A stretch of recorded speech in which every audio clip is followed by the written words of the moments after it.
Our concern with this bill is longstanding, and it dates back to really the progenitor bill, Bill C-2. And while we're pleased with the evolution there and the modest amendments and changes that followed, we remain concerned, even more concerned, in fact, about Bill C-22, and that's why I'm here.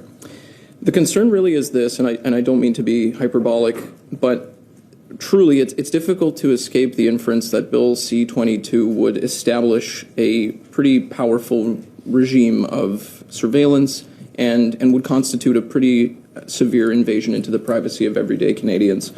Our concerns fundamentally are about the intrusiveness, the vulnerability, and the overall secrecy that this bill envisions.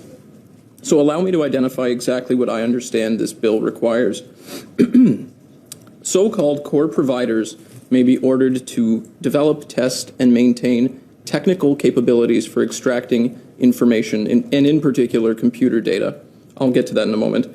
This would be achieved in part by installing, using, and maintaining a prolonged and continued access, perhaps, to any given device. Now, the concern here, of course, is that it's not just so-called core providers. It's the fact that electronic service providers, which is an enormously, which carries with it an enormously broad definition, could, following a ministerial order, also be required to undertake those same acts that the so-called core providers are.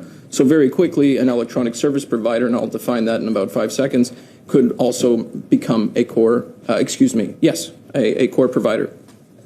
So again, there's no reassurance that to be had in really defining those two terms differently. They're one and the same, and would be quite quickly.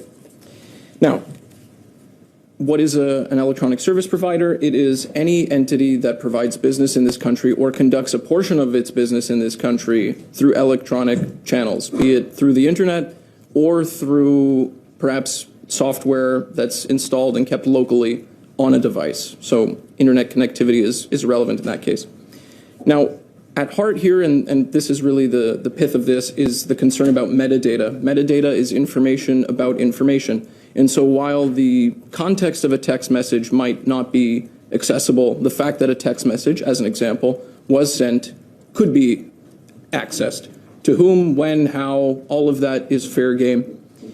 The fact that a phone was used on the Hill in Ottawa and then 2 days later is in a library in Corner Brook and another day later finds itself in a hotel room in Saskatoon, all of that's fair game. We can, with this bill, monitor that, keep track of that, follow that. In other words, the entirely innocuous and inherently private comings and goings of ordinary citizens is up for grabs. Up to a year's worth of movement, communication, work, and ordinary life would be preserved for review, while the private citizen, of course, is kept completely oblivious as to this occurring or not. And though the bill says that no such order would be made if it would introduce a systemic vulnerability, I'm not particularly sanguine about that. The notion that only the bad guys, that only the good guys will have access to this flies in the face of examples from our peer nations in the Five Eyes who have suffered data breaches of exactly the sort that would constitute a systemic vulnerability. If the aim is to better investigate criminal activity, and I have some knowledge of this having worked as a criminal defense lawyer, so I've seen both sides of this, it's unclear to me why the proposed powers have to be so broad so as to capture basically every device in this country. The CCF would gently remind everyone of the terms public official and private citizen and the key distinction there. The importance of privacy cannot be overstated. Privacy is about dignity and autonomy, and these are the predicates of a free society. To have a truly free society, we must be free to make our choices without the sense of being monitored, and of course not even knowing that we're being monitored. I see that I'm at time, so once again I thank you for hearing our concerns and inviting me to participate in this critically important discussion.